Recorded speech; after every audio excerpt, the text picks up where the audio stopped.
7 से 9 नवंबर जयपुर बनेगा बौद्धिक महाकुंभ की भूमि।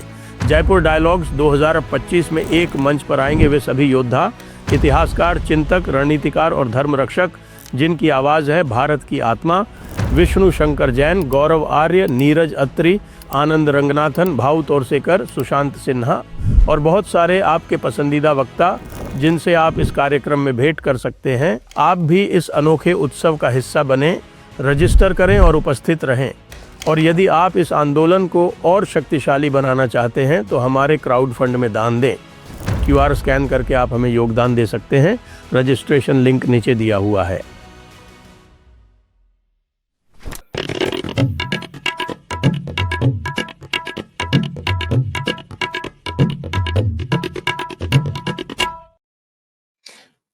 नमस्ते, आप सभी का स्वागत है आज के इस कार्यक्रम में।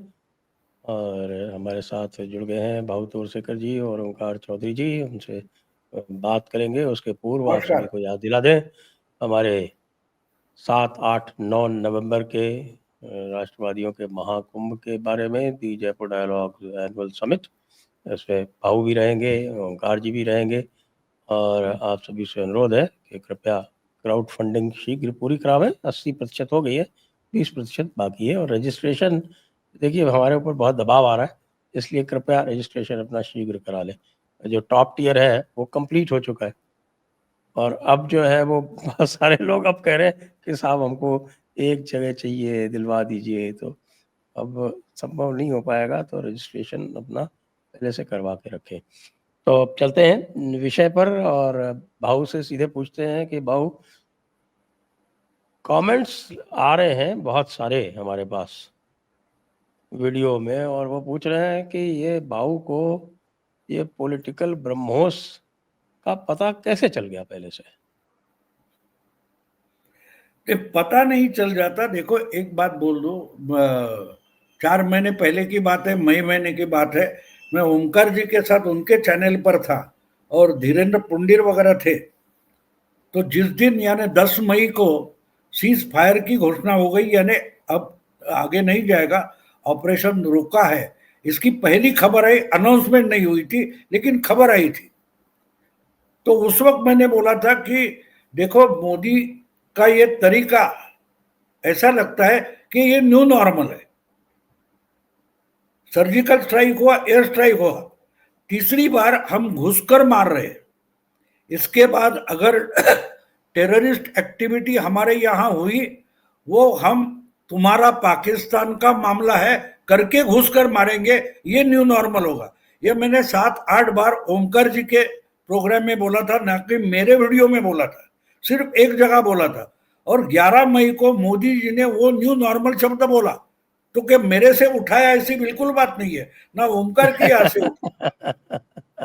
तो मोदी किस ढंग से सोचते हैं, ये जब मैं सोचता हूं और बोलता हूं तो वो शब्द आ जाते हैं। तो ब्रह्मोस वैसे ही आया कि अभी ब्रह्मोस चल रहा है। अभी ब्रह्मोस का मतलब क्या होता है, आपको याद होगा कि 2022 में एक गलती से हमारे अंबाला स्टेशन से एक ब्रह्मोस उड़ा था और मियां छन्नू में जाकर गिर गया था।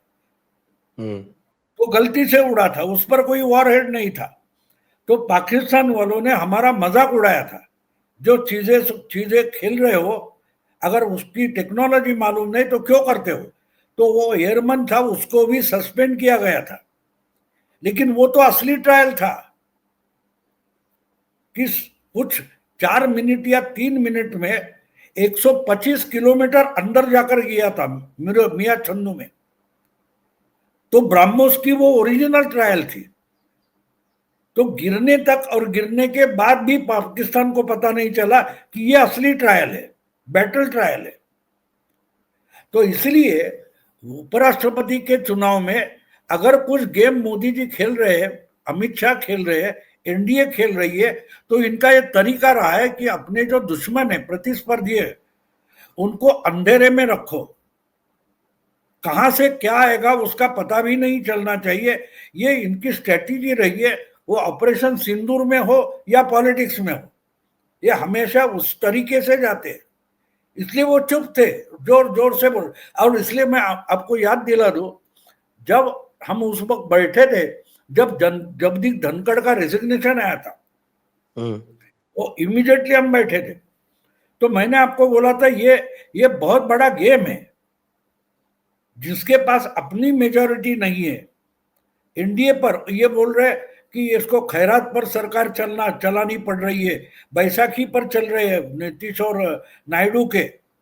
तब मैंने बोला था कि अगर बीच टर्म में उपराष्ट्रपति को रिजाइन करके नया राष्ट्रपति चुनने का रिस्क मोदी ले रहे, तो ये बहुत बड़ा गेम शुरू हो चुका है, ये मैंने बोला था। तो वो भी एक ब्रह्मोस था। ब्रह्मोस का मतलब क्या है?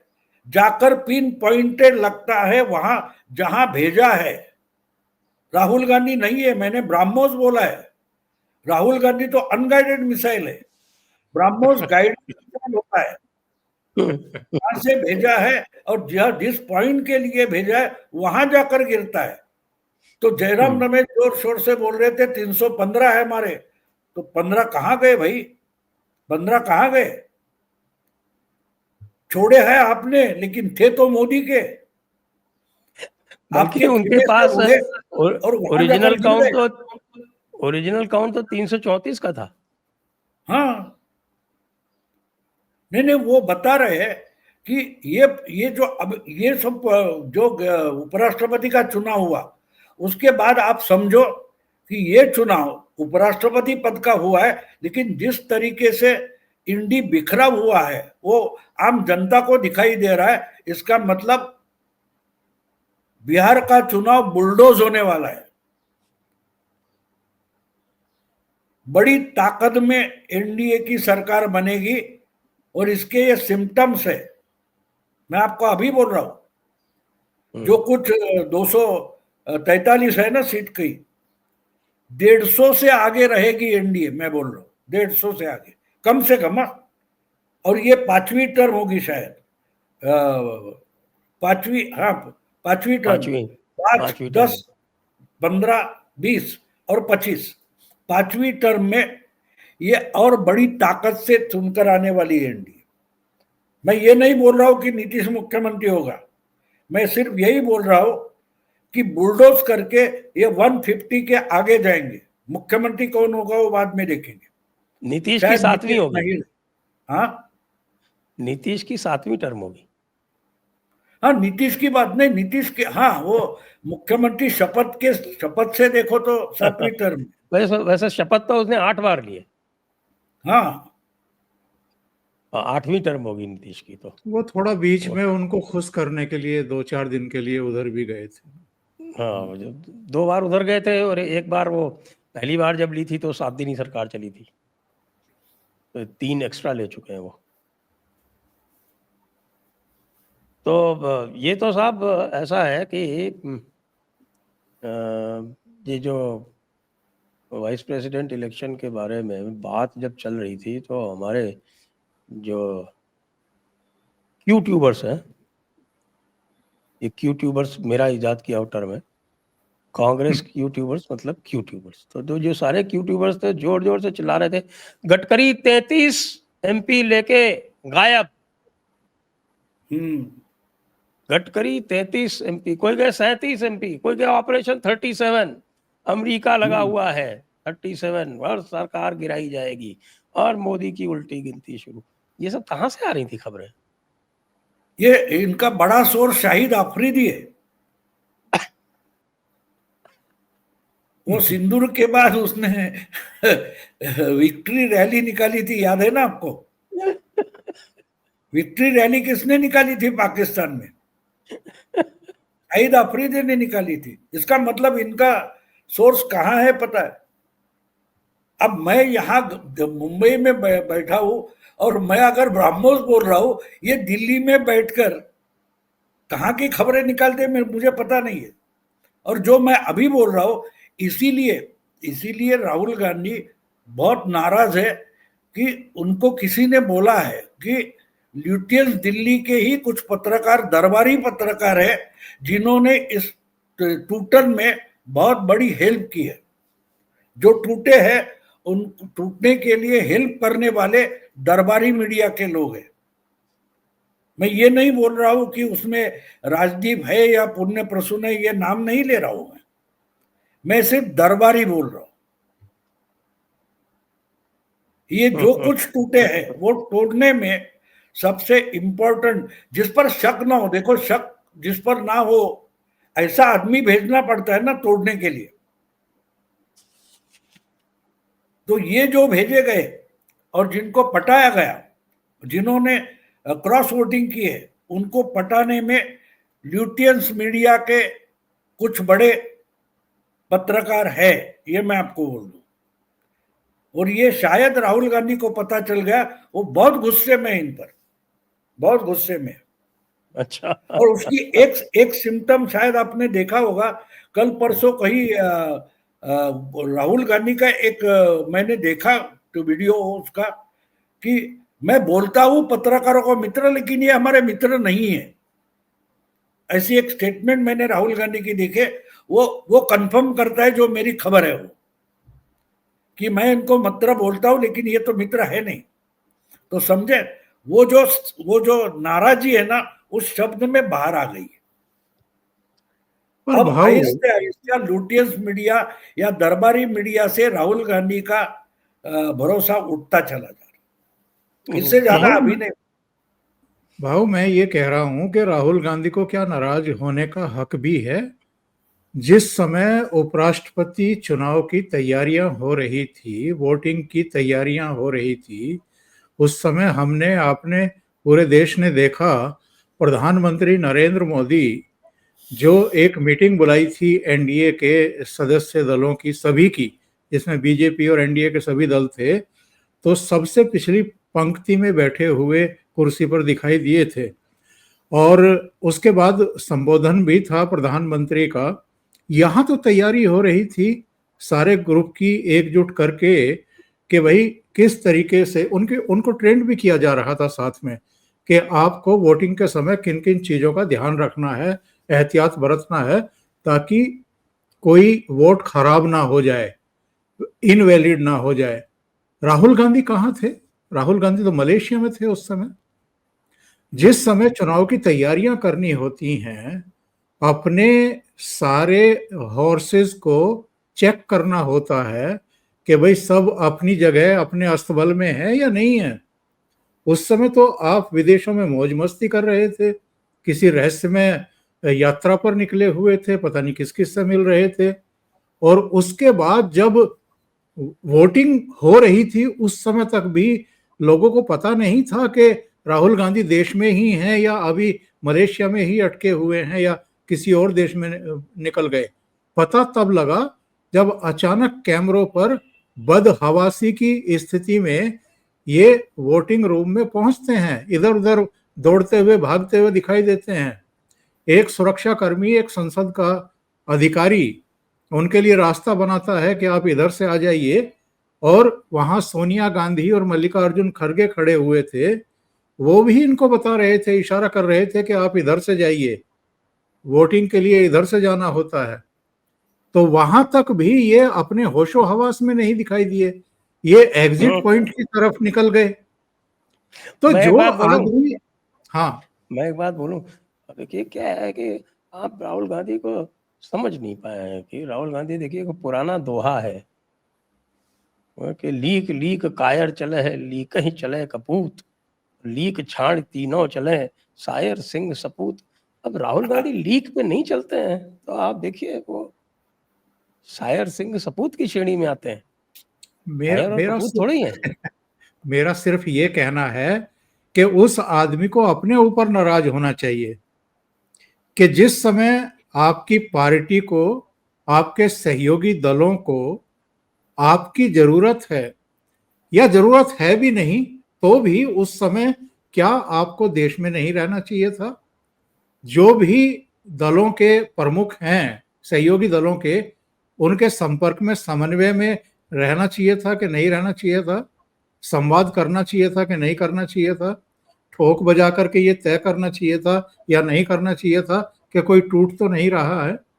और अगर अब टूट भी गया है तो ये पहली बार नहीं हो रहा है। आपका तो इतिहास है ये। इससे पहले कितने राज्यों में टूट चुके। आपकी कोटरी के एक महत्वपूर्ण सदस्य ज्योतिरादित्य सिंधिया, जिनको आपने लगभग बेइज्जत किया है। आपकी आवाज नहीं आ रही मुझे। आ रही, मुझे आ रही है, बोलिए। तो ज्योतिरादित्य चले गए, इनकी कोटरी के कई लोग, सुस्मिता देव से लेकर के। एक मिनट, मैं पॉज करता हूँ रिकॉर्डिंग, मुझे नहीं आ रही। राहुल गांधी के बारे में बोलने से बंद हो जाता है। जी ओंकार जी, आप प्लीज कंटिन्यू नहीं कीजिए। नहीं, एक और बात है, जो मलेशिया गए उसके बारे में जो मैंने खबर सुनी, शायद उनकी एक्टिंग कुछ कम हो रही है, इसलिए डायरेक्टर के पास गए थे। वो जो झकीर नाइक वहां है ना, उसके पुराने वीडियो निकाल कर देखो। वो हमेशा कुरान के बारे में, this book will give you all answers. तो कुरान जिस ढंग से झकीर नाइक दिखाते हैं, इस ढंग से रेड बुक दिखाते हैं। तो वो डायरेक्शन सही है कि नहीं, एक्टिंग सही है कि नहीं, ये पूछने के लिए गए होंगे शायद मलेशिया में। जी ओंकार जी, आप कह रहे थे बीच में, थोड़ा सा व्यवधान आ गया। जी, तो मेरा कहना सिर्फ ये है कि राहुल गांधी को किसी लुटियन मीडिया पर या इकोसिस्टम पर नाराज होने का हक नहीं है, और उनको एक्चुअल में खुद को चेक करना चाहिए।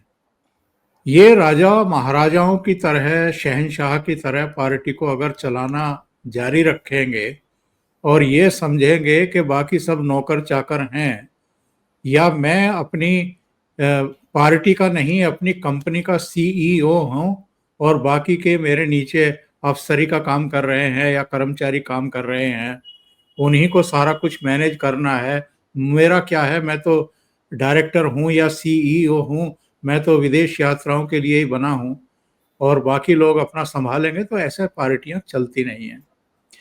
पार्टियां जीतती कैसे हैं, पार्टियों में प्रबंधन कैसे किया जाता है, प्रचार कैसे किया जाता है, अलग अलग राज्यों के लिए कैसे नीतियां तय की जाती हैं, कार्यक्रम तय किए जाते हैं, घोषणा पत्र तय किए जाते हैं, कैसे टीम बनाई जाती है, किन किन को कहाँ भेजना है, ये सब तय किया जाता है, और कौन सहयोगी हो सकते हैं, ये सारी चीजें पहले से तय की जाती हैं, तब जाकर के ये सब होता है।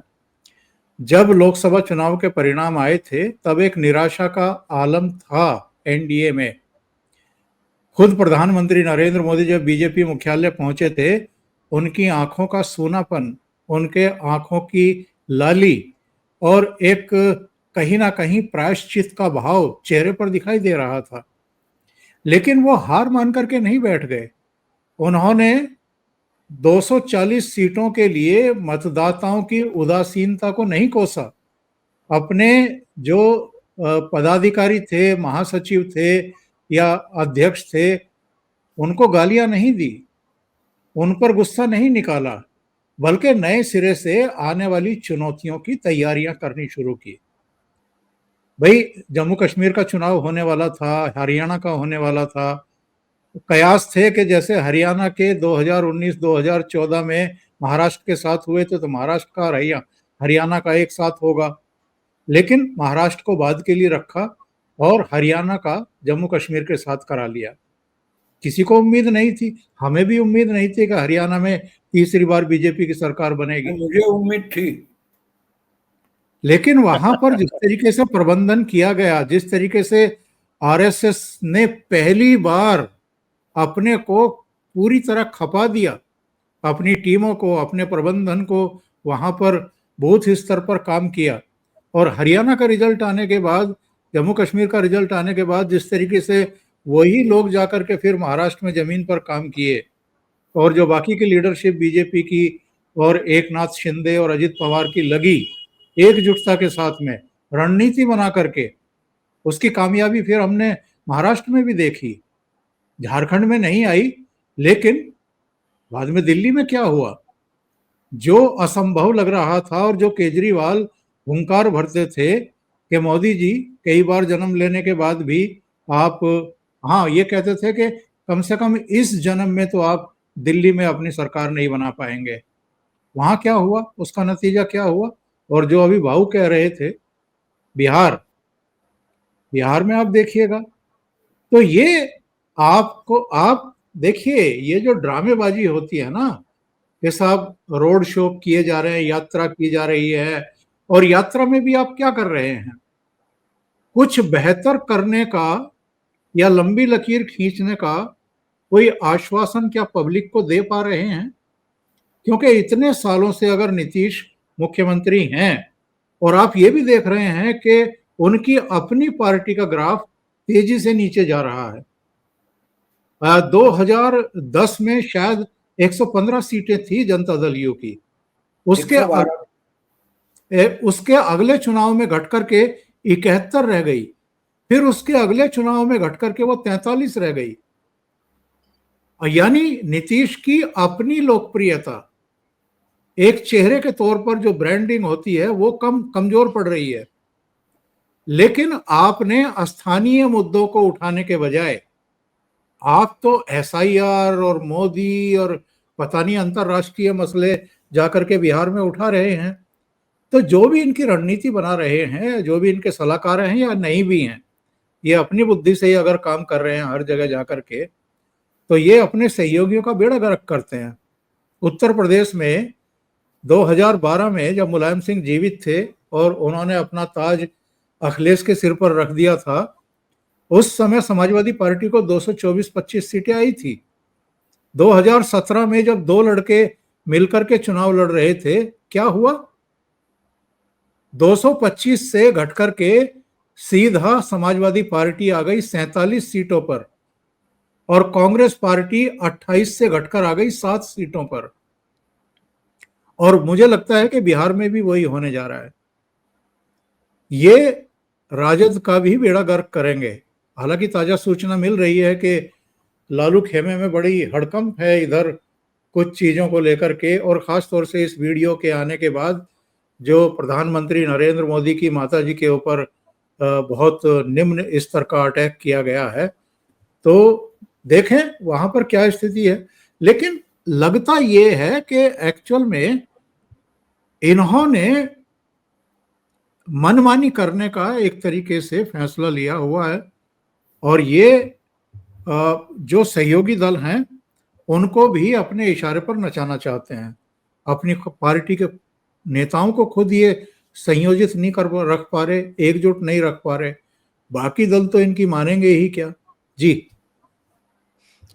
जी, तो भाऊ अब आप जैसा कह रहे थे कि ये जो लुटियंस मीडिया है, इसने भी क्या राहुल गांधी का साथ छोड़ दिया है? क्योंकि नहीं, राहुल साथ गांधी नहीं जी छोड़ा के है। जो जो खबर मुझे खबर मिली है उसमें जी जो वोट टूटे, क्रॉस वोटिंग हुआ है, उसमें दरबारी मीडिया के कुछ 4 या 5 जाने माने पत्रकार है जिन्होंने कांग्रेस से और इंडिया अलायंस से कुछ वोट तोड़ने के काम में मदद की है। ये मेरी खबर पक्की है। और ये कुछ कहीं से तो राहुल गांधी के पास पहुंच गया, इसलिए वो गुस्सा है। वो जो मैंने बोला ना, उसको कंफर्मेशन, जो खबर 3 दिन पहले की है, लेकिन जो वो वीडियो देखा तो मैंने बोला हाँ ये तो सही है। क्योंकि राहुल गांधी बोल रहा है पत्रकारों को मैं मित्र बोलता हूं, लेकिन मित्र है तो नहीं। वहां से वो कंफर्मेशन मुझे मिला कि हाँ ये खबर पक्की है कि लुटियंस मीडिया पर राहुल गांधी नाराज है। अब जो ओमकार जी बोले उनको क्या हक बनता है? उनको हक पूरा बनता है, राहुल गांधी को हक पूरा बनता है। क्योंकि उनके हक क्या है ये संविधान तय नहीं करता, वो खुद तय करते। और उनके हक अभी क्या है और 1 घंटे बाद क्या है ये आज भी उनको भी पता नहीं है। वो जो कर जाते हैं, जो कई अमिताभ बच्चन का डायलॉग है ना, हम जहां खड़े होते हैं लाइन वहीं से शुरू हो जाती है। तो लाइन कहां से शुरू होती है इस पर चर्चा करना गलत है। बात सीधी है, अमिताभ बच्चन जहां खड़ा होगा लाइन वहां से शुरू होगी, लेकिन अमिताभ बच्चन कहाँ खड़ा होगा उसका कोई जवाब किसी के भी पास नहीं होता। और इसी ढंग से राहुल गांधी पार्टी चला रहे तो पार्टी की हालत वैसी होगी और क्या होगी। क्योंकि अभी ये कहाँ है, इसकी चर्चा क्यों कर रहे हो ये पूछा जाता है। अब ये अचानक मुझे एक बताइए कि जब लड़ाई के मैदान में जाना है, मैं थोड़ा रिलैक्स होकर आता हूँ, फ्रेश होकर आता हूँ। अरे कौन सा पेशेंट है वो बोलेगा ये डॉक्टर के पास मुझे ऑपरेशन करना है, कि जो बोलेगा हाँ चलो थिएटर में लेके जाओ, मैं आता हूँ थोड़ा 2 पेक मार कर आता हूँ, वो वहां जाकर आता है मैं क्या करूं, वहां चकना लेट आ गया, तो पेशेंट तो मर जाएगा ना। तो जनता या वोटर जो होता है वो पेशेंट जैसा होता है, उसका डॉक्टर पर उस वक्त भरोसा होता है कि ये डॉक्टर का सक्सेस अच्छा है, ये लगातार सक्सेसफुल ऑपरेशंस करता है, उससे इतनी अच्छी ऑपरेशंस किए कि लोग उसकी सराहना करते हैं, ऐसी हो तो बात अलग है। लेकिन ये वोट चोरी का ड्रामा उधर उधर किया और कहाँ गायब हुए पता नहीं, ना इनकी सिक्योरिटी क्यों मालूम है। तो ये जो बात है, तो मैंने शायद ये कहानी आपको पहले बताई हुई है कहीं, शायद जयपुर में क्या कहीं, तो एक शिमला में एक बहुत बर्फ गिर रही थी, तो एक कोई अपने बिल्ली को नहला रहा था, तो 2 लोग जा रहे थे, वो बोले यार इतनी सर्दी है, बर्फ गिर रही है, तो नहला किधर रहा है, सर्दी से मर जाएगी बिल्ली।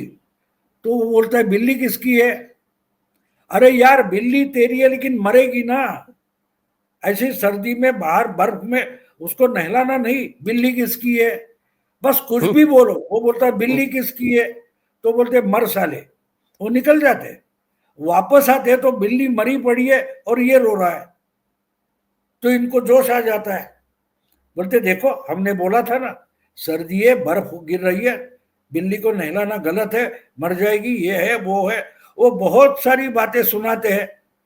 तो ठंडे दिमाग से वो इंसान उनको पूछता है किसने बोला कि नहलाने से मरी है, तो बोली कि गर्मी से मरी है, बोला बिल्कुल नहीं, मैं धो रहा था, धोने के बाद निचोड़ते वक्त मर गई है। तो उसका नाम राहुल गांधी है, और आप उसके दिमाग के बारे में बोल रहे हैं, उसके आचरण के बारे में बोल रहे हैं। नहीं वो तो ठीक तो है, गलत लेकिन ये जगह जो अपनी मोदी क्या जी की बोलते हैं माता जी का पार्टी जो को। वीडियो बना के चला रहे हैं, ये एआई वाला वीडियो, हाँ ये कौन सी राजनीति है या रणनीति है? नहीं वो शेख चिल्ली की रणनीति थी ना, वो पेड़ तोड़ने निकला था, उसको भी रणनीति बोलते हैं, उसको भी रणनीति। अरे मुझे कभी कभी ऐसा लगता है ना कि ये मैच फिक्सिंग है, राहुल गांधी ही सबसे बड़ा स्लीपर सेल है बीजेपी का। वो जो हमारा वानखेड़े रोता रहता है ना, इधर स्लीपर सेल है उधर स्लीपर सेल है, रेलवे के सब स्लीपर उठाकर वो घूमता है वानखेड़े, उसको कांग्रेस में हर जगह स्लीपर सेल दिखाई देते हैं। वो जो कल 2-3 पहले बोल रहा था, अब बोलता है कि मोदी और शाह ने खेला कर दिया, तो आगे क्या मेला लगा कर बैठे थे? तुम कहां से खबरें लाती हो, ये कहां से खबरें ये लाते हैं जो हम हमेशा गलत साबित होती है। तो बात साफ है, इससे भी बढ़िया बात आप आज मैं आपको समझाना चाहता हूं कि जो कुछ नेपाल में हो रहा है, क्या वो जो दिखाई दे रहा है वो हो रहा है? चर्चा तो डीप स्टेट की बहुत है, लेकिन क्या डीप स्टेट अकेली खेल रही है या उसके साथ हमारी भी एजेंसियां खेल रही है? जरा इस पर सोचो, जरा इस पर भी सोचो कि क्या गेम चल रहा है, क्या सिर्फ डीप स्टेट खेल रही है? हमारी टीम उसमें है ही नहीं। हाँ शुरुआत तो उन्होंने की होगी,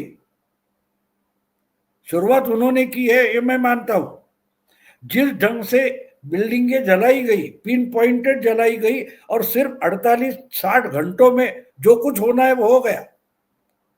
लेकिन जब हो रहा था उसमें पहली खबर वो कोई बालेन शाह है, मेयर वहां का, वो प्राइम मिनिस्टर बनेगा ये चर्चा थी, और अचानक से ये वाराणसी में पड़ी सुशीला कार्की का नाम आ गया। ये इतने आसानी से नहीं आया है। इतने आसानी से आगजनी वगैरह होने के बाद मोदी और योगी के नाम हमारे कान पर आने लगे वहां से। हमारे यहां भी कोई मोदी जैसा होना चाहिए, ये बातें आने लगी। और बालेन शाह पीछे गया और सुशीला कार्की आ गई। क्या नेपाल का सिक्किम होने जा रहा है? इस पर भी थोड़ा सोचो। मैं सोचो बोल रहा हूं, डिटेल में जाना नहीं, सोचो जरा। ये जितना दिखाई दे रहा है, और मोदी की ये खासियत है, मोदी की जो रणनीति और राजनीति है उसकी खासियत है, वो हारते दिखाई देता है और अंत में विजयी होता है। ऑपरेशन सिंदूर फेल था, हमारे कितने राफेल गिरे थे,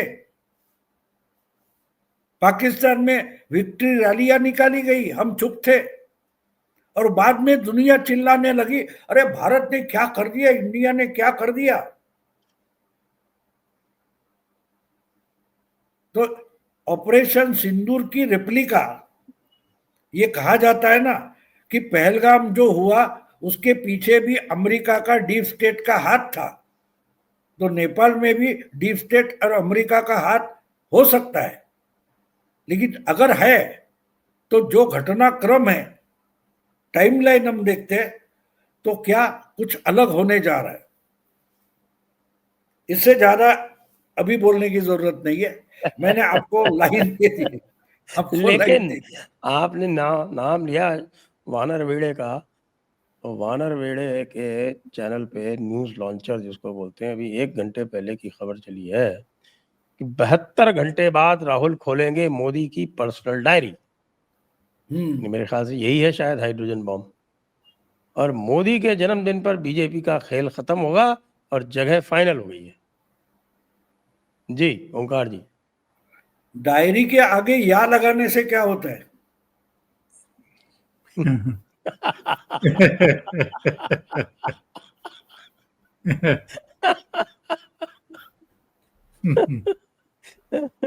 इसको तो हमेशा का वर्बल डायरी है। देखिए, बात ऐसी है संजय जी कि 2007 में इनकी माताजी ने पहली बार एक बहुत बड़ी गलती की थी गुजरात चुनाव प्रचार के दौरान, मोदी को मौत का सौदागर कह करके। और उसके बाद देखा देखी इनकी पूरी चमचा मंडली ने जिस तरह मोदी के करैक्टर को ख़त्म करने की कोशिश की, उनको बदनाम करने की कोशिश की, तरह तरह के नाम उपनाम दिए गए और क्या क्या नहीं कहा गया। गालियों की एक पूरी किताब लिखी जा सकती है, 100 से ऊपर गालियां हैं जिनका उल्लेख खुद मोदी जी अपनी 1-2 जनसभाओं में कुछ खास मौकों पर कर चुके हैं। जितनी गालियां इन्होंने मोदी जी को दी हैं, जितना उनको डिफेम करने की और फंसाने की कोशिश की है, कोई कसर बाकी छोड़ी नहीं। उनके गृह मंत्री अमित शाह को गिरफ्तार कराया सीबीआई के जरिए। खुद मोदी जी को सुप्रीम कोर्ट से एक एसआईटी गठित करवा करके इंट्रोगेट कराया गया। सिटिंग चीफ मिनिस्टर भारत में, जिनसे करीब 9 घंटे की लगातार पूछताछ की गई थी एसआईटी के द्वारा, फंसाने की ही कोशिश थी। और एसआईटी के द्वारा भी क्लीन चिट दिए जाने के बावजूद, सुप्रीम कोर्ट के द्वारा भी, और तमाम जितनी भी जांचें हुई हैं उन सब के दिए जाने के बावजूद, जब वो एक महत्वपूर्ण कार्यक्रम में हिस्सा लेने के लिए अमेरिका रवाना होने वाले थे, अब चीफ मिनिस्टर्स के पास, केंद्र की कैबिनेट के मंत्रियों के पास, सबके पास डिप्लोमेट पासपोर्ट होते हैं, वो इजीली जा सकते हैं कहीं भी, किन्हीं भी विदेशों में। लेकिन यहाँ से 67 एमपी की एक चिट्ठी बराक ओबामा को भेजी गई और कहा गया कि ये गुजरात दंगों के अपराधी हैं, इनको वीजा ना दिया जाए। और नहीं दिया गया। लेकिन कुछ ही समय के अंतराल के बाद क्या हुआ, वही बराक ओबामा मिशेल ओबामा के साथ व्हाइट हाउस के बाहर के दरवाजे पर खड़े हुए थे और रेड कारपेट बिछा हुआ था मोदी जी के लिए। मोदी जी के का कैरेक्टर खराब करने के लिए, उनका राजनीतिक कैरियर तबाह करने के लिए इस परिवार ने और दुनिया की बहुत सारी ताकतों ने, देश के भीतर भी और देश के बाहर भी, कोई कम जोर लगाए हैं क्या? और अगर चलिए हम मान लेते हैं वानर खेड़े की बात कि भाई 17 सितंबर को जब मोदी जी का जन्मदिन होगा, उस दिन कोई हाइड्रोजन बम लेकर के आने वाले हैं राहुल गांधी, तो ये तो भूकंप भी लाने वाले थे, एटम बम भी लाने वाले थे। ये तो इस देश के नौजवानों के द्वारा मोदी जी को डंडे भी लगवाने वाले थे। वो सब हुआ क्या? जितना आप कीचड़ उछालोगे नरेंद्र मोदी नाम के इस व्यक्ति के ऊपर, आप उतना खुद गर्त में जाओगे, पाताल में जाओगे, अपना नाश करोगे, सर्वनाश करोगे, सत्यानाश करोगे। क्योंकि उनका जीवन खुली किताब है। जो आदमी 13 साढ़े 13 साल तक गुजरात का मुख्यमंत्री रहा हो, पिछले 11 साल से अधिक समय से देश का नेतृत्व कर रहा हो, जिसने एक छुट्टी ना ली हो, जो लगातार इस देश की साख बढ़ाने के लिए दिन रात एक कर रहा हो, अपना जीवन खपा रहा हो, उस व्यक्ति पर अगर आप झूठी सच्ची जिस भी तरह की अगर इस तरह की हरकतें करोगे, उसका राजनीतिक करियर और तबाह करने की कोशिश कर, अब तो खैर करोगी क्या, आप खुद मिट्टी बन चुके हो, मिट्टी में मिल चुके हो। जितना इस तरह का प्रयास होगा, ये उतने और ज्यादा नीचे जाएंगे, गर्त में जाएंगे, और नरेंद्र मोदी के साथ ये देश की जनता और ज्यादा ध्रुवीकृत होती हुई आपको दिखाई देगी। जी।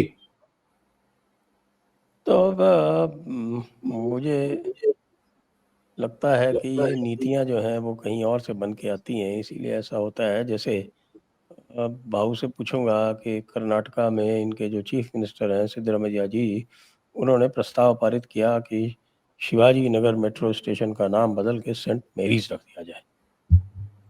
तो ये आइडियाज कहाँ से आते हैं भाऊ? नहीं, तो आइडियाज आने की जरूरत नहीं होती ना। आइडिया आपको देखो, मैं आपको एक वो कौन अपना अभिनेता है, अक्षय कुमार, उसका इंटरव्यू, उन्होंने इंटरव्यू किया था मोदी का, आपको याद होगा। तो मोदी जी ने ममता दीदी के बारे में बात कही थी कि पॉलिटिकल झगड़े चलते रहते हैं लेकिन पर्सनल रिलेशन अच्छे हैं। वो मुझे दिवाली के लिए मिठाई भेजती है, लड्डू भेजती है, कुर्ता भेजती है, या ऐसा कुछ कहा था। अब मोदी के खिलाफ ही बोलना है तो इमीडिएट रिएक्ट होते हुए ममता ने क्या बोला था, अगले बार लड्डू में मिट्टी डालकर भेजूंगी।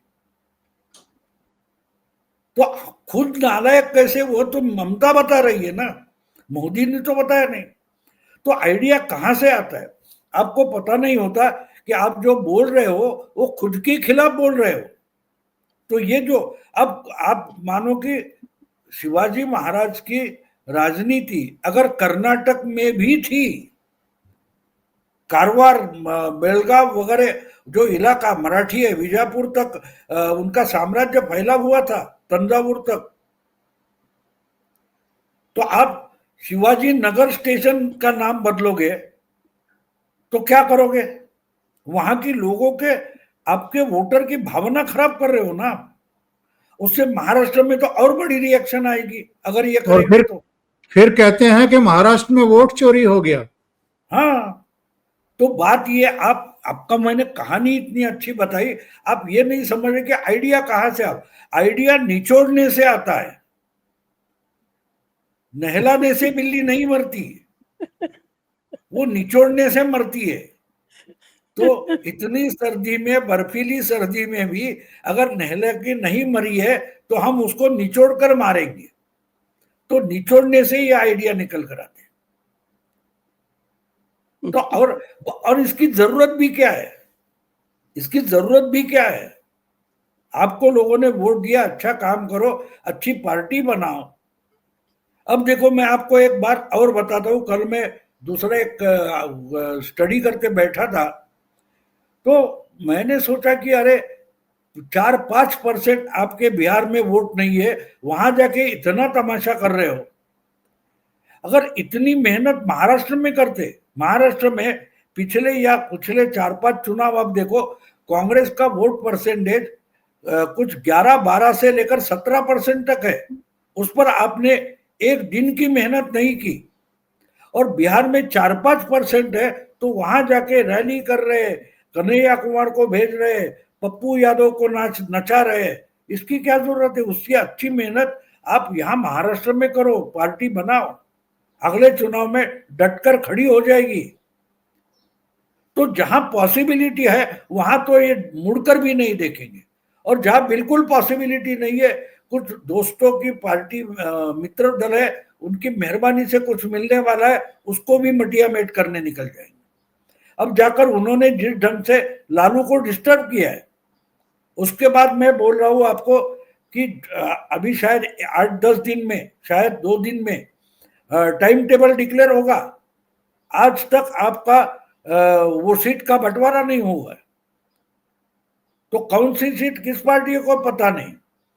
पार्टी को मिलने के बाद वहां का कैंडिडेट तय होगा, और उसके बाद उसके लिए रणनीति हर कॉन्स्टिट्यूएंसी के लिए बनानी पड़ती है।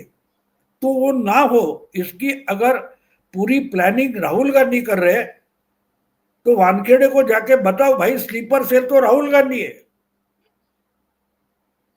हर चुनाव में कुछ ना कुछ सत्यानाश करने का काम करते हैं।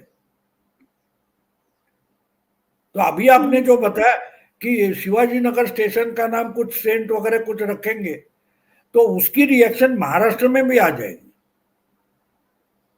महाराष्ट्र में तो आनी ही है, वो तो निश्चित रूप से आएगी। तो ये काम करने का मतलब क्या होता है कि उनको जल्द से जल्द कांग्रेस से निपट कर भाग जाना है राहुल गांधी को। तो लेकिन जब तक पार्टी चलती रहेगी, तब तक उसके एसेट पर्सनल लेवल पर कन्वर्ट नहीं होंगे। तो जल्द से जल्द उनको पार्टी मिटानी है ना। हाँ, ये तो लग तो अब ऐसा देखो, ही रहा है। एक बात और बोल दो आपको, बिहार में शायद 2015 तक कांग्रेस की हालत क्या थी? 4 या 6 कुछ 8 एमएलए थे। नीतीश कुमार ने इनको संजीवनी दे दी। नीतीश, लालू और कांग्रेस का अलायंस बना, तो इनको 40 सीटें दी थी, उससे इनकी कुछ 24 एमएलए बने। वो भी इनके पास कैंडिडेट नहीं थे। कुछ नीतीश ने, कुछ लालू ने अपने पार्टी के उनको कैंडिडेट दे दिया, और 24 बन गए। क्यों? नीतीश वहां गया था, पलड़ा भारी हो गया, वो 24 आ गए। अगले चुनाव में उन्होंने बोले ने अभी हमको 76 सीटें चाहिए थी, नीतीश निकल गया था, तो वो 24 थे, उसके 19 करके इन्होंने दिखाए। अब फिर उनको 70 सीटें चाहिए। अब इनको 70 सीटें देने का मतलब क्या? अब हमारे यहां भी कांग्रेस मानो मर चुकी थी, राहुल उद्धव ठाकरे ने उसको नई संजीवनी दे दी। एक एमपी था, एक एमपी, उससे 13 बनाने का श्रेय राहुल गांधी को नहीं है, उद्धव ठाकरे को है। तो कहने का मतलब मेरा यह है कि राहुल गांधी को इसमें कहीं इंटरेस्ट नहीं है। हाँ, जाते जाते टाइम पास करेंगे, इसको करेंगे, उसको करेंगे, ये करेंगे, अब कुछ भी बोलते हैं। अभी कल परसों की बात है, मैंने एक वीडियो देखा, किसी ने उनको पूछा कि क्या अभी राष्ट्रपति चुना? हाँ हाँ बिल्कुल, 100% वोट चोरी हुई। और यहाँ की बात क्या कर रहा हो, अमेरिका में और चाइना में भी लोग बोल रहे हैं वो क्या वोट चोर गद्दी छोड़। अब चाइना में वोटिंग कब होती है? लेकिन इनको सुनाई देता है कि चाइना में भी वही स्लोगन चल रही है, अमेरिका में वही स्लोगन चल रहे। तो वो अपनी दुनिया में रहते, उनकी दुनिया अलग है। तब उनकी दुनिया में हक क्या होते हैं, कॉन्स्टिट्यूशन, संविधान क्या होता है, ये आपको पता नहीं ना, उनको पता है। और उनको भी जब बोलना होता है तब पता होता है, नहीं तो वो डिलीट हो जाता है। तो राहुल गांधी एक शख्सियत है, वो समझने की कोशिश करो तो आसानी से आप उसको एनालाइज कर पाओगे। और आप तो उनके आत्मचिंतन, आत्मा क्या होती है उनको पता नहीं है। तो इन्होंने बोला कि आत्मा की आवाज सुनो, तो बहुत सारे सब वो कांग्रेस वाले ने अपने आत्मा की आवाज सुनी और वोट दे दिया। आपने क्या बोला वो क्यों सुनेंगे? उनको जाके कुछ राजदीप वगैरह ने बोला, अरे आत्मा का मालूम है ना, आत्मा का मतलब सनातन होता है। वो सनातन क्यों बोल चले गए। आत्मा की आवाज सुन ली, अंतरात्मा की आवाज सुनी। जब वो महाभारत काल में जीएसटी की बात कर सकता है भाऊ, हाँ वो बिल्कुल। कुछ भी कर सकता है।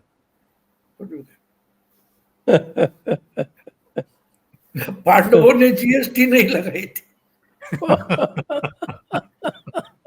अब क्या करोगे आप, बोलो मुझे।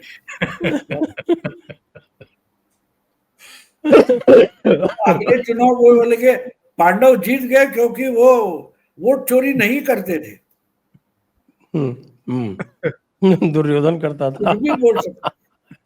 वो देखो लोगों का दिमाग घूम जाता है ना, तो आप दीवार पर छिपकली दिखाई दे रहे तो वो बोलते हाथी है। आप समझाने को जाओगे, अरे यार हाथी दीवार पर कैसे चढ़ेगा, क्या बात कर रहे हो, उसके पीछे देखो सूंड है, वो टूट के गिर गई देखो, ये भी बोल सकते। वो राहुल गांधी है, उनके लिए कुछ भी इम्पॉसिबल नहीं है। और इनके बारे में आइंस्टाइन ने बोला है ना कि राहुल की मूर्खता और ब्रह्मांड, इसका कंपैरिजन अगर करे तो शायद ब्रह्मांड की लिमिट हो सकती है, लेकिन राहुल गांधी की मूर्खता की लिमिट नहीं हो सकती है। ये आइंस्टाइन ने कह के रखा है। अब वहां उस वक्त राहुल गांधी का जन्म नहीं हुआ था, लेकिन उन्होंने मूर्खों के बारे में बोल कर रखा है ना, तो वो राहुल के लिए बोल के रखा है। जी ओंकार जी। अब भाव के वक्तव्य के बाद बोलने के लिए कुछ बचता नहीं।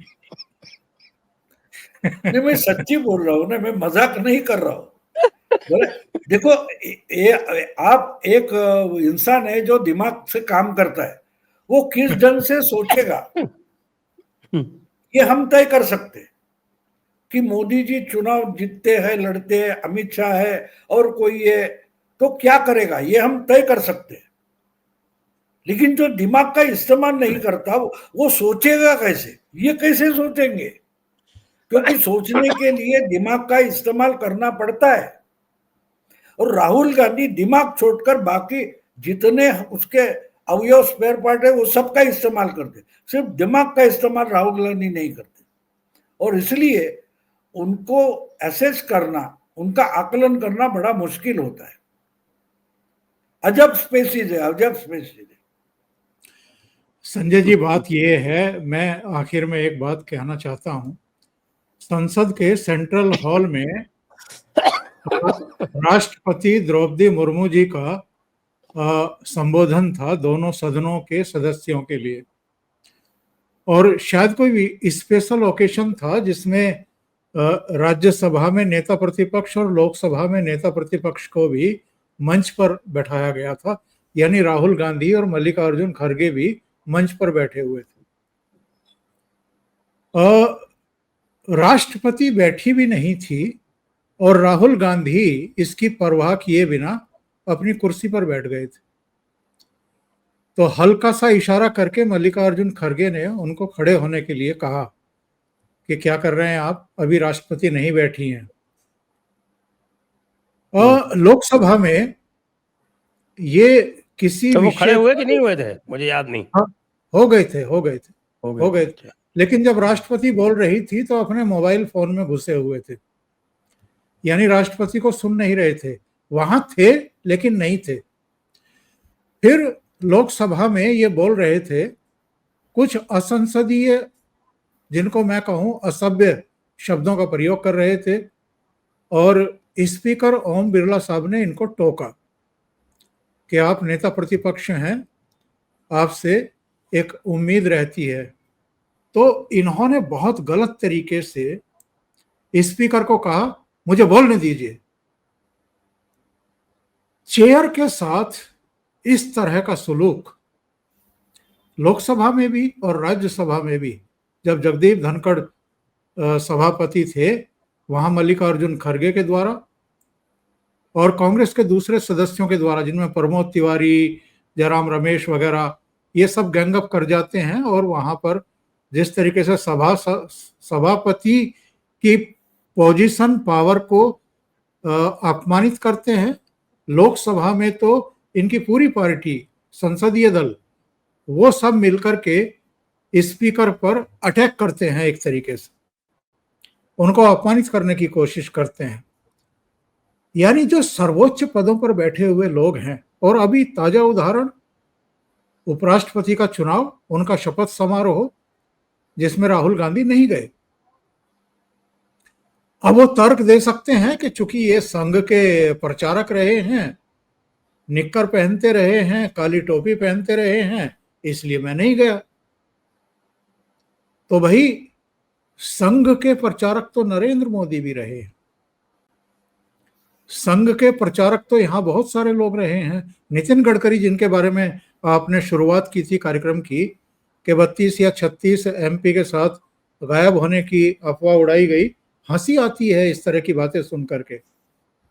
वो नागपुर से आते हैं, जहां संघ का मुख्यालय है। वो अनुशासित संघ के कार्यकर्ता रहे हैं, और बीजेपी के कार्यकर्ता बाद में हैं, संघ के पहले हैं। संघ के कार्यकर्ता कितने अनुशासित होते हैं ये मुझे बताने की जरूरत नहीं है। वो बीजेपी के राष्ट्रीय अध्यक्ष रह चुके हैं। वो इतने सालों से एक महत्वपूर्ण महकमे का नेतृत्व कर रहे हैं जिसने इस देश में बड़े बदलाव कर दिए हैं। उनके बारे में इस तरह की बातें करना अपने आप में बहुत हास्यप्रद है। तो मेरा कहना यह है कि लगातार राहुल गांधी की तरफ से न्यायपालिका पर प्रहार करना कि वो प्रेशर में काम करती है, पार्लियामेंट में हमें नहीं बोलने दिया जाता, यानी लोकतंत्र के सबसे बड़े मंदिर कहे जाने वाले संसद की गरिमा को, मर्यादा को कम करना, मीडिया को धमकाना, ये पूछना कि तुम्हारा नाम क्या है, तुम्हारी जाति क्या है, तुम्हारे मालिक की जाति क्या है। कौन सा ऐसा लोकतंत्र का पिलर है जो जिन पर इन्होंने फ्रस्ट्रेशन में प्रहार नहीं किए हैं, या जिनका जो सम्मान है उसको कम करने की कोशिश नहीं की है, अभी भी कर रहे हैं। राष्ट्रपति भवन नहीं जाना शपथ समारोह में, भाई या तो आप एलओपी पद छोड़ दीजिए। एक प्रोटोकॉल होता है, हर पद का कुछ जिम्मेदारियां और जवाबदेही होती हैं। हामिद अंसारी इन दिनों अस्वस्थ हैं, लेकिन जीवित तो हैं, और जीवित हैं तो प्रोटोकॉल का पालन करते हुए उपराष्ट्रपति के शपथ समारोह में मौजूद थे। एम वेंकैया नायडू मौजूद थे, जगदीप धनखड़ साहब मौजूद थे। आप एलओपी रहते हुए वहां नहीं गए हैं तो ये आपके लिए शर्मिंदगी का विषय है, किसी और के लिए नहीं। आपकी पार्टी को सोचना चाहिए। और ये वो पार्टी है जिसने करीब 58 साल तक इस देश पर राज भी किया है, जिस पार्टी के प्रधानमंत्री रहे हैं। आप इसलिए फ्रस्ट्रेटेड हैं कि जनता आपको चुन नहीं रही है, तो आपकी दृष्टि में सब कुछ ऐसा है जिसके साथ आप खिलवाड़ कर सकते हैं। बाबू ने मेरे एक प्रोग्राम में एक बार कही थी, वो बात मेरे दिमाग में रहती है।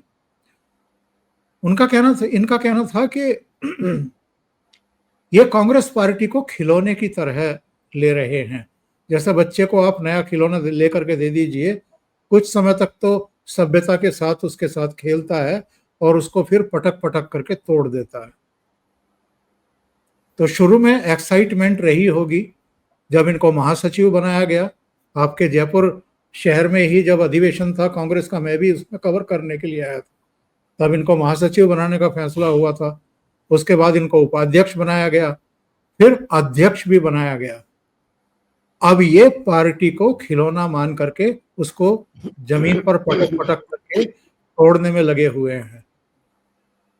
तो इनका कुल मिलाकर के जो व्यक्तित्व है वो यही उभर करके सामने आता है। जी।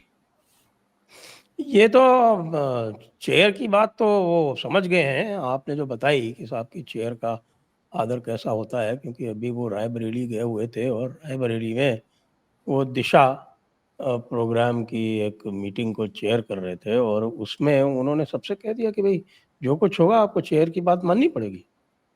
क्यों भाऊ, आपने देखा होगा वो। क्या छुआ? रायबरेली में एक मीटिंग थी जिसको चेयर कर रहे थे राहुल गांधी, और उसमें योगी सरकार के एक मंत्री जो कभी इनके कांग्रेस पार्टी के सदस्य हुआ करते थे, आजकल वो योगी सरकार में मंत्री हैं, उनके बीच में और राहुल गांधी के बीच में बहस हुई। और राहुल गांधी का उनको ये कहना था, दिनेश प्रताप सिंह की बात हो रही है, राहुल गांधी का कहना था ये कि मैं चेयर कर रहा हूं इस समय और चेयर की बात आपको माननी पड़ेगी, जब मैं आपको परमिट करूंगा तब आप बोल पाएंगे। तो दिनेश प्रताप ने पूछ लिया कि क्या आप स्पीकर की का सम्मान करते हैं, जो वो दिशा निर्देश देते हैं आप मानते हैं क्या, ये पूछ रहे हैं संजय जी। हाँ हाँ, वो तो होता है, लेकिन एक बात है, एंटाइटलमेंट के जो दिमाग में बात बैठ जाती है ना, तो वो जब मैं अध्यक्ष बनूंगा तो अध्यक्ष का सम्मान आपको रखना है, लेकिन दूसरा कोई अध्यक्ष होगा तो मैं मानूंगा नहीं। इसको बोलते हैं एंटाइटलमेंट। आप हो कैसे सकते हो? और आप ये रोज के रोज मनुवादी मनुवादी दूसरों पर उंगली उठाते हैं। ये जो मानसिकता है वही तो मनुवादी है ना, कि शूद्र जो है, दलित जो है, उसका गुनाह क्या है? तू दलित है यही तो गुनाह है, इसलिए तू जो करेगा वो गलत है, लेकिन वही बात अगर मैं करूंगा तो सही है। ये जो मानसिकता है उसको रोज गाली देते हैं और उसी तरीके से बर्ताव करते हैं। मुझे बोलो आरएसएस हो, मोदी हो, बीजेपी हो, उनका कोई नेता हो, कार्यकर्ता हो, उसको हीन भावना से संबोधना, ये क्या है? वो अस्पृश्य है करके बोलते हो ना आप। तो आप बोलो कि हम मनुवादी है, हमारे लिए आरएसएस बीजेपी वगैरह जो कुछ है वो अस्पृश्य है, और उन्होंने जो कुछ किया वो गलत ही होगा, ये वैसे मान लो मनुस्मृति ना। मनुस्मृति में अस्पृश्यता कहीं नहीं लिखी। नहीं नहीं, मनुस्मृति, इनकी मनुस्मृति में फिर आप गलती कर रहे हो। मैंने आपको शुरू में बोला उनका और आपका शब्दकोश अलग है। उनकी जो कल्पना का दुनिया है, उस कल्पना की दुनिया में भी एक मनुस्मृति है, उसमें एक बाबा साहब अम्बेडकर है। इनके दादा परनाना वगैरह, उन्होंने तो अम्बेडकर को बार बार 2 बार चुनाव में हराया है। और ये हम बाबा साहब अम्बेडकर वगैरह बोलते हैं, तो उनको जब जीवित थे उनका क्या सम्मान किया था आपने? उनके लिए एक चुनाव की जगह नहीं छोड़ी थी आपने। मुंबई में काजोलकर के सामने उनको हराया था ताकि वो लोकसभा ना पहुंचे, और आज बाबा साहब अम्बेडकर का नाम लेते। तो उनकी दुनिया में जो मनुस्मृति है उसमें जो गलत है वही तो बर्ताव आप कर रहे हो। असली मनुस्मृति की बात छोड़ो। देखो, एक बात होती है, फुले शाहू अम्बेडकर वगैरह बोला जाता है ना, ये इनको पता नहीं है क्या बोलते, बस बोलते रहते। लेकिन उनको पूछो कि तुम जो बोल रहे हो उसका मतलब क्या है? मैं पानसरे पानसरे चिल्लाया जाता है ना, पानसरे की अब बात बोलूं। पानसरे की किताब में, गोविंद पानसरे की एक बढ़िया बात लिखी है कि शोषक जो होता है वो बड़ा चालाक होता है। शोषक जो होता है वो बड़ा चालाक होता है। वो शोषितों का विचार पेश करने वाले को ही अपना विचारवंत घोषित करता है, अपना इंटेलेक्चुअल घोषित करता है। समझे आप? तो कौन है आशुतोष? 15, 20, 50 लाख की पैकेज मांगने वाले ये गरीबों के होते हैं क्या? गरीबों की यातना, भूख इनको मालूम तक है, दलितों की यातना है, अपमान इनको मालूम है, ये जोर शोर से उसके बारे में बोलते। तो मुझे वो एक व्यंग कवि याद आता है, 40 साल पहले उसका सुना था। वो बोलते हैं, हम कहाँ नहीं होते, हम हर जगह होते हैं। अरे किसी का बाप मर जाए तो हम वहां जाकर ऐसे रोएंगे कि जिसका बाप मरा है उसके भी मन में शक पैदा हुए, मेरा बाप मरा है या इसका मरा है। बोल रहा, और आखिर में उसने एक पंच मारा था कि अब विश्वास नहीं कर रहे हो, राहुल वीपी सिंह से जाकर पूछो, उसको डुबोया ऐसे कि उसको अभी तक पता नहीं चला, हमने ही उसको डुबोया। तो ये ढंग की दुनिया में जो रहते हैं, तो राहुल गांधी को लगता है कि इतना मीडिया ये है, वो हमारी सराहना करते, आरती उतारते, तो हम तो है ही, अगर हम हारे तो कुछ गलत हुआ है। कभी इस पर भी एक कहानी बढ़िया है मेरे पास, वो बताऊंगा, अभी लंबा खींचने की जरूरत। अभी भाव की बात से मुझे एक किस्सा याद आ गया। एक बड़े अखबार का संपादक और मालिक जो है उसकी डेथ हो गई,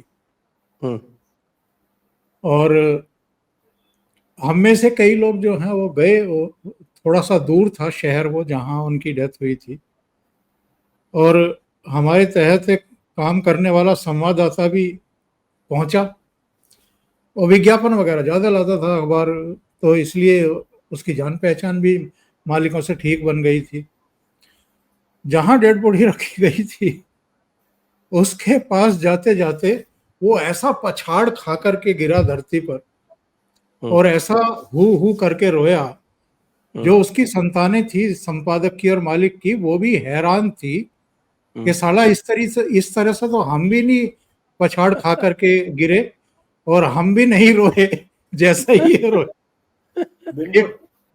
तो ऐसे कैरेक्टर, ऐसे प्रसन्न वाजपेयी से लेकर राजदीप सरदेसाई लेकर सबका रोना धोना देखो ना, आपको पता चलेगा कि शायद इसका गुस्सा आकर एक दिन राहुल गांधी इनको पीटेगा, अबे चुप कर यार,